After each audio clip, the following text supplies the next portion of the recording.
Selama ini dengan proses bisa dibilang udah hampir lebih dari 15 tahun ada. Ya kalau kopi di tukunya mungkin baru 9 menuju 10, tapi di industri kopinya mungkin sudah 14-15 tahun. 15 tahun. Hal apa yang kemudian kamu temukan di luar dari bisnis, di luar dari your self discovery, tapi apa yang kamu temukan as a person gitu ya, as a individu running this business yang tadinya let's try, kayak kebanyakan orang kan gitu ya, coba nih ada opportunity, yuk mulai, terus tiba-tiba kamu menikmati proses tadi ya, dan giving impact. Apa yang aku temukan di awal-awal banget gitu kali ya? Sampai sekarang. Dari awal sampai sekarang pasti ada banyak sekali perubahan-perubahan nih. Tio. Aku makanya mungkin biar aku gak kepanjangan, tapi aku akan... Gak apa-apa, lo kepanjangan boleh dong. Ini gak ada durasi. Oke.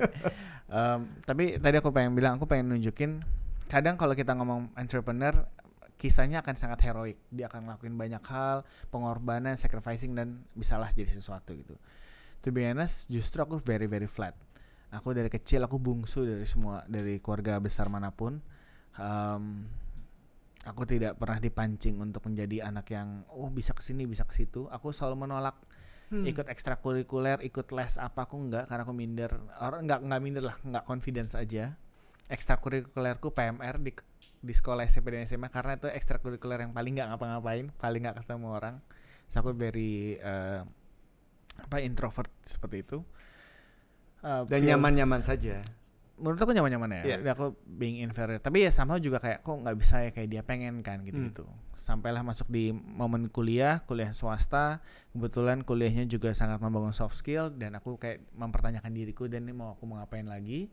Kebetulan tugas kampusnya masuk di tentang industri kopi. Kerjakan.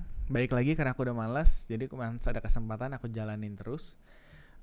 Mungkin poin utamanya lebih ke arah perjalananku, misalnya ke Jogja, aku nongkrong di angkringan gitu. Bagaimana aku melihat kehangatan ngobrol di angkringan itu, dia kayak bisa nyapa, Mas dari Jakarta ya, aku lagi di trotoar gitu, Mas dari Jakarta, sini dong ngobrol di sini di gerobak. Dan aku melihat bagaimana aku dapetin cita rasa kopi yang enak banget. Dia bukan, kebetulan emang specialty, cuma di gerobakan. Kopinya enak, aku bisa ngelihat social interaction ketimuran kita banget di situ. Aku menikmatin, itu satu hal. Ngikutin kakak lagi di Australia, mampir, ngeliat ke sana, ngeliat scene di sana. First morning aku bangun, diajak jalan beberapa blok, ketemu kafe. Kafenya biasa banget, nggak ada terkenal-kenalnya, tapi aku melihat engagement antara neighborhood di sana dengan pegawainya itu juga hangat banget. Ya kondisi itulah, terus aku selama di jalan di sana, terus ke Melbourne lagi tahun depan lagi, lihat lagi. Aku spending sebulan di sana, luntang-lantung nggak jelas, cuma jajan kopi aja. Tapi yang jelas di situ aku mempertanyakan, kenapa bukan bagaimana bawa konsep Melbourne ini ke Indonesia, tapi bagaimana aku punya scene coffee seperti ini. Dan saat itu aku tinggal di Cipete, so my only reason buat lakuin adalah bagaimana aku bisa bawa scene itu. Dan pas aku pahami, aku belajar sama senior-seniorku di industri kopi, ya memang peminumnya belum banyak. Nah pas aku cek, ya di Melbourne wajar aja peminumnya banyak, karena kita kerja 1 jam aja kita bisa minum kopi di tempat mahal 5 kali di convenience store bisa 20 kali gitu. Jadi memang purchasing powernya dapat, tata kotanya benar, iklimnya mendukung. Nah makanya pada saat aku di Cipete, ya gimana nih purchasing powernya berapa, iklimnya gimana, tata kotanya gimana, ya udah bikinnya toko yang sederhana, bikin gimana cara sesederhana mungkin supaya price point-nya terjangkau. Cari rasa yang bisa, aku cari green bean-nya sendiri, aku sangrai sendiri, aku seduh sendiri resepinya semua. Sampailah aku ngobrol-ngobrol sama tamu-tamu yang datang, dapatlah es kopi Sutangga setelah berapa bulan kemudian. Nah itu jalan, aku menikmati itu proses aku being introvert, tapi ketemu orang, bikin resepi buat dia. Aku sampai punya dulu menu tuh, misalnya bisa aja nih, aku minta kopinya Mas Erwin, aku minta kopinya Mbak Jana gitu, kayak jadi semua punya resepnya. Nah aku cari benang merah rasanya tersebut gitu. Nah dari situ butuh kopi yang lebih eksplor, main ke kebun. Di kebun kebetulan waktu itu juga udah mulai cerita Pak Presiden datang, di kebun dipertanyakan, minta dong ngobrol. Jadi beberapa kepala keluarga yang punya kebun tuh ngobrol, sampailah ada satu momen kayak obrolan, ternyata bener ya Mas, toko kopi tuku serapan kopinya sekian kilo gitu. Berarti kalau satu coffee shop aja bisa kayak Mas Tio gini, berarti kita masih punya harapan ya sama industri kopi kita, sama kebun kopi kita gitu. Jadi ada momen mereka nggak tahu mau diapain lagi. Mereka mau pilih ke nanam sayur atau kopi. Tapi dengan aku melakukan hal sederhana itu, tambahin gula aren, cuma dengerin konsumen, ternyata memberikan harapan baru. Nah itu aku cuma pengen ngasih lihat konteks bagaimana kita kesederhanaan, bagaimana tapi itu juga memberikan impact, memberikan harapan buat orang. Itu sebuah rumusan yang pengen aku dapetin lagi terus menerus gitu. Karena akhirnya aku sampai buat aku bilang sama diriku, emang ini konteks paling dasarnya adalah bersyukur. Bersyukur adalah memaksimalkan apapun yang kita punya. So di Indonesia ini kita punya apa? Aku punya kopi Indonesia begini, punya gula aren gini, aku dengerin konsumennya kayak gini. Jadi gak perlu dikasih yang gimmick-gimmick apa-apa, tapi ternyata di price point yang tepat, udah aku dapet cuan, terus impactnya sampai petani. Itu baru satu value chain yang pendek. Gimana kalau kita lebih luas lagi gitu kan. So I think aku pengen nunjukin bagaimana bentuk syukur tadi melalui kesederhanaan, ternyata banyak sekali hal baik yang bisa memberikan hope baru lah dalam dunia yang lagi seperti sekarang ini gitu.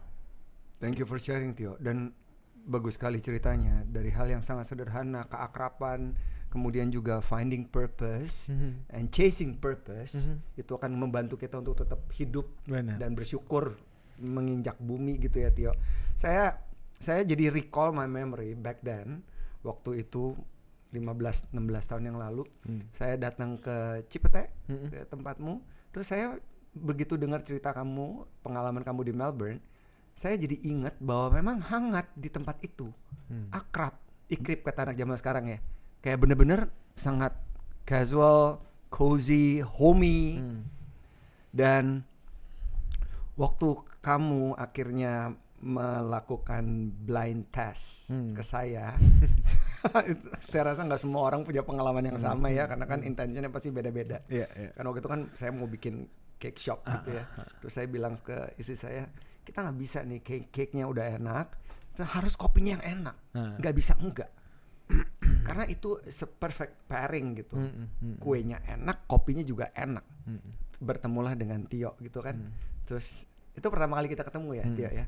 Terus Tio datang nih mempersiapkan satu plate, ada 6 cangkir kecil seperti cangkir espresso, tapi Tio nggak bilangin itu campurannya apa dan apa.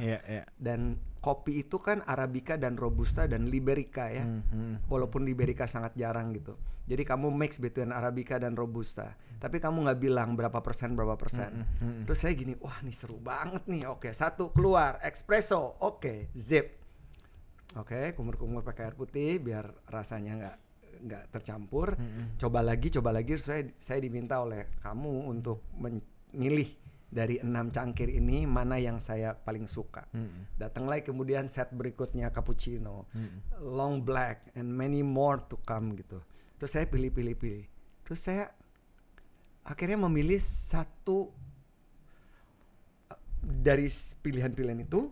Tapi ternyata itu ada benang merahnya juga, about my root, I'm a Sulawesi gitu. Terus kopi-kopi yang saya pilih ternyata itu kopi dari Sulawesi. Toraja ya? Iya, Toraja.